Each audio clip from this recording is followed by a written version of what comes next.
ওই বেটা দুইটা আম তো পড়ে গেল গা, কি করবো এটি? আরে ওই দুইটা বাদ দে, তুই নাম আগে, পরে বাক করে লো মনে।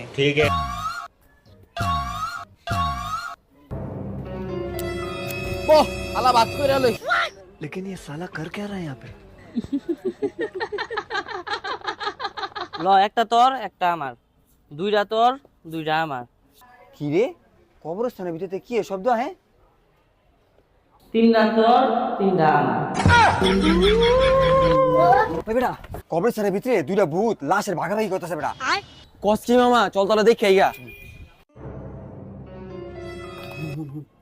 চারটা তোর চারটা আমার, পাঁচটা তোর পাঁচটা আমার। ওই বেটা বাইরে যে দুইটা আছে ওই দুইটার কি করবো? আরে বেটা বাইরে যে দুইটা আছে ওই দুইটা চিন্তা করিস, এই দুইটারে পরে ভাগাভাগি করে লো মনে।